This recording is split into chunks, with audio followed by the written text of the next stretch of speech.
Hey guys, welcome back for Towers Films and Doug, 218. Happy Friday. Happy Friday, guys. It is Masterchef Season 10, episode number 13. And tonight's episode is entitled Someone's Toast. And it is the elimination challenge, because remember the day before, they had the King Crab challenge, and 3 of them were safe. So Sherry, Micah, and Fred were all safe. So everybody else is fighting to stay and not be eliminated. So their mystery box challenge, you wouldn't think it would be a difficult thing to do, but it can be because it's so simplistic. They actually had to make something out of bread. Yeah. When they lifted the mystery box, all they found was a loaf of sourdough bread. Sourdough bread, yummy. Good on roast beef. Good on roast beef. But you get what we're saying. It's good with many things for a lot of things. So, and they basically specifically told them they don't want something like sandwiches or like anything simple like that. It really elevated. Well, like Joe said, if you make toast, you are toast. Hence the name of the episode. So, they get into it, and it's amazing how some people really got stumped. Well, I was even thinking that you really have to think outside the box. Mm-hmm. So, I mean, you're thinking, what can you do with bread that's not like your typical thing? Like, say, a bread pudding, although somebody did do a bread pudding, or like a sandwich, mm-hmm. or, some people did, a couple of them did gnocchi, a lot of them use like as a breading, or, Renee did a meatloaf that she's very proud of. And then they also had to do 2 things. So they had to do savory, and they also had to do a dessert, too. Mm. So that makes it equally difficult. No pressure. Makes it equally difficult because, like, they only gave them an hour to do both. So you're trying to think, what is something that I compare this with? That I compare this with or make out of that's not something that you see all the time. That's not, like, every day. And not something that's going to get my butt sent home. And so that's basically what they were trying to do.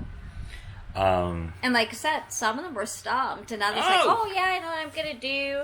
Like Nick actually had a bit of a problem because he spent so much time on his entree that he only had like literally about 4 minutes or less, 3 minutes or less to make his dessert. So, and it showed. And the 3 of them up in the cheap seats are going,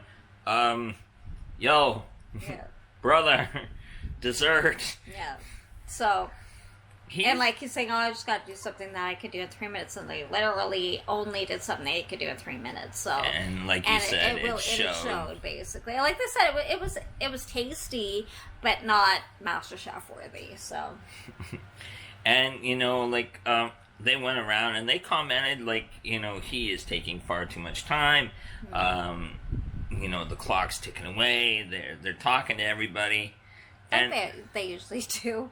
And obviously some are obviously doing better than others. Wuda was actually ecstatic. He didn't actually have to cook a frickin' protein. He was able to go vegetarian. He's like, yes. For the first time this competition. Yes. So he was happy about that. And I don't blame him, No. And it actually turned out very well. So they liked it. They finally say, okay, enough of the preamble. Let's start tasting. Right. So, Mr. Run Around Like a Chicken with His Head Cut Off, Nick, he goes up first. Yeah, he has a lot of time management issues. Ooh, He's like running back and forth in the kitchen a lot. Now, he made a bread and potato gnocchi. Now, as we heard Joe say in this episode, the enemy of gnocchi is flour. And he was using a lot of flour. It makes it dense, chewy. Makes it hard. So he was actually using too much, so it made it dense. Yeah. And then he did it uni butter and smoked egg yolk.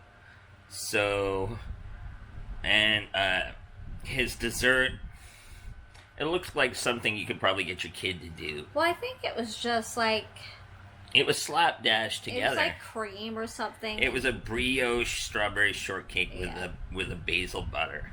Yeah, it did take them long to make it, and they basically showed, Yeah. you know. Like, they liked the flavor of it, but the gnocchi was too dense. Yeah, that was the one thing Aaron said. He goes, it's a little too dense, but the flavor's good.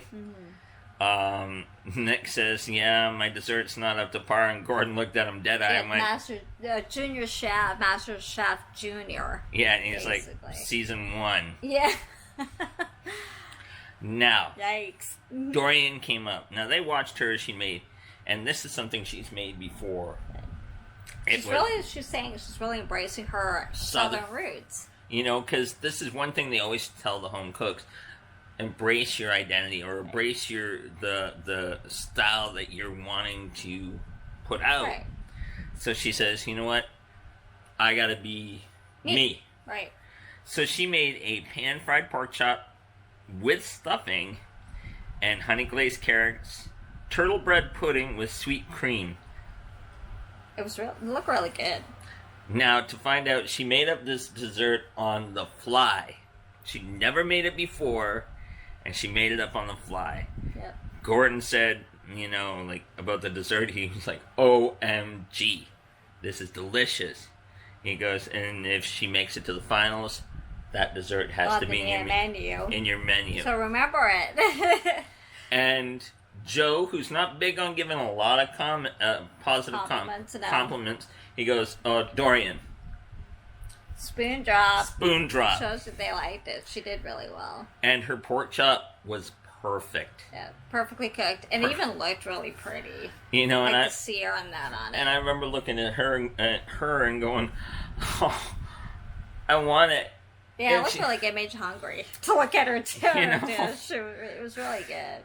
So that, you know, I'm happy to see her finally embracing who she is, and maybe as the subsequent competitions go on, she's gonna delve into that more. Yeah. Now, Wuda, my man Wuda, he made a creamy Cajun tomato soup, and he used the sourdough bread they gave him, and they liked it. And he did a tartatan with bread and bananas. Joe said, you know what, the seasoning's fantastic. Gordon says he's very relaxed cooking when there's no protein. And Wuda's like, Well, they even said they were even surprised they wouldn't have thought something like that would taste that good, but they were surprised that it did taste really good. So, why would it? Noah had another stumble. What? Noah had another stumble. The big old boy. Yeah, which is weird because he's been one of the strongest chefs. And he's tripped over his feet 2 competitions in a row now. He made something called a chicken piccata with roasted pepper grits and a cherry bread pudding with walnuts and raspberry anglaise. Gordon gave him a lovely comment, said he cooks with his heart, but it's not his best dish. Even if you looked at it, it was very one-noted color-wise. I'm actually surprised they didn't even bring that up. It wasn't very colorful. No. Very cream or beige colors. Yeah, different shade. Yeah, and it's very off-putting when it's different shades of brown. I'm actually surprised they didn't even say anything about that. Now, the one that has kind of made a resurgence, Jamie, the fish guy. Right. He made a pecan-crusted red snapper with spinach and caper sauce, French toast with caramelized bananas and pecans. Everyone raved about it. And Aaron said, I love the fact that you took your time. Right. You know, and it shows. Sarah did gnocchi again. Herb-crusted halibut with breadcrumb gnocchi and a brioche bread pudding with lavender-infused raspberry jam. Gordon looked at the dish and said, something's missing. Right, she forgot the sauce. You know, these guys have got to learn. She had made it, but because she didn't have the time, like she ran out of time, she didn't get it on the plate. And so they told her basically you really have to work on your time management. And that's been a problem that's plagued a lot of people in this Oh competition. yeah, I mean, because I think they even said if that had made it to plate, it'd be almost a perfect dish. It was good. The one I felt sorry for was Brie. Oh yeah, she was so proud of her dish. She's like, I'm making a French onion soup and this and that, and they're like, really? And they actually, when they were tasting, when they come around and taste, they liked the flavors of Mm-hmm. it. And then her dessert, I forget what her dessert was, but Her what dessert it was supposed to be. was a brioche and pistachio crumble. But they looked at it and said, okay, you had 60 minutes. Yeah. What did you do? Well, because I think what she'd done is with the brioche, she scooped it out, and so it was just like in the little dot kind of thing on the plate. Like a swipe. And they said, it would have been better if she'd actually just kind of left it, maybe even use it as a or left container, left it as a one, and then like that probably would have been better. And plus, there was no soup in her soup.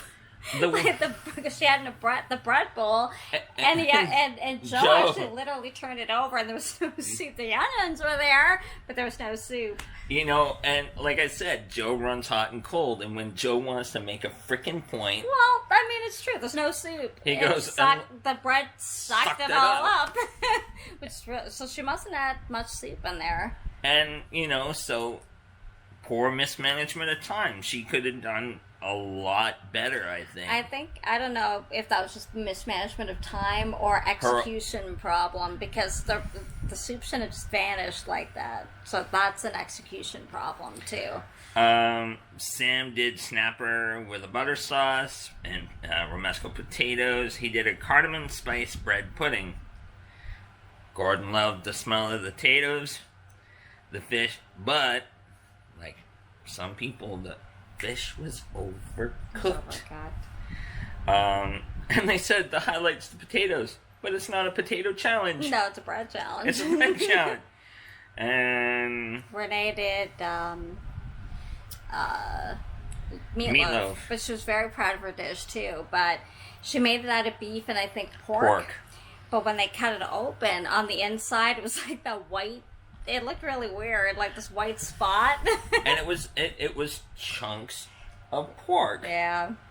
And they're like, no. And Chelsea did a strawberry shortcake. So. And But they said it just wasn't enough, like for this stage of the competition. Stage, when the thing is, you have access. Most people don't have access to the kind of pantry. Well, because she only put green beans on it, and they're like, that's all you did. When you've got look at the pantry, it's stocked with stuff. You don't have access to that pretty much anywhere else unless you're a chef, really. And that's what you choose. So. And okay, so they announced who was the top dish. The top dish. Oh wait, Suba. Suba was the comedy moment of this episode. He's missing his wife. He's missing her greatly, and it's like he makes him and Saffron and Rose. It's like it always seems to work into everything he makes. I'm sure it's good, but it doesn't seem to make anything else. He made a chicken mulligatawny soup in the bread bowl. Now Gordon's like, my mom makes mulligatawny. And the next time I go home, I'm going to tell her, call her and tell her put chicken in it. And he basically said that they're supposed to be learning from them, but he learned something from Suba. So that's a good compliment, I must say. And now, the flip side. His dessert. They basically said it was one of the worst they'd ever had. When all three judges are rendered speechless because the spice level was so strong. And it's like, you went from delicate and refined here to thermonuclear over here. When and everyone else is kind of laughing, and Sue was like, but I've got to be me, Okay. Okay. So anyway, they announced the one who won, and it was Dorian. Yes. Yay! She's doing very well. I'm glad. And so she ran up to that balcony like fast as fast could be. So, of course, which leads us to the ones that were in the bottom. And, I mean, it's pretty much no surprise. Brie, Renee, and Sam were the bottom three. So we were actually thinking, because Brie with no soup would probably be the one to go. That's lots of blunder.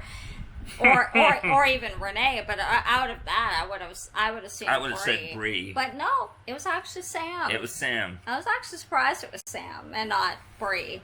Tell you the truth. You know, so Brie, Renee, you dodged a bullet, girls. Oh, I think so. You know, and I think so. This is basically Fate's way of saying now you both got to step your game up. Well, I think, unlike other years, they're also thinking of, can they still learn? Yeah. And Brie's still fairly young. Renee's not old, but a little older than Brie. But it's also kind of, I think, what they've done to this point, and as well of can we take them to the next step? Can they take them further, and also the execution, like what they were trying to accomplish with the dish. I think that's what they're also taking into account this year. So I think that might be why they stayed, because other years Brie would have gone, because that's a major blunder. Well, so, just saying. But it's not the first time that somebody's had made that kind of a blunder this season and have stayed. So last we bid goodbye to Sam. Goodbye. Well, that is it for this week. I hope you enjoyed it. If you did, give it a thumbs up. Don't forget to subscribe and hit the notification bell so you know when we upload every week. When Masterchef comes on, we do other reality shows as well, so check them out. We do reviews, too, if you're interested in food. They're like snacks and stuff, so check them out as well. We got a little something for everybody. Take care, guys. Have a great weekend. Thanks for watching. Bye, guys. And we'll see you next time. Bye.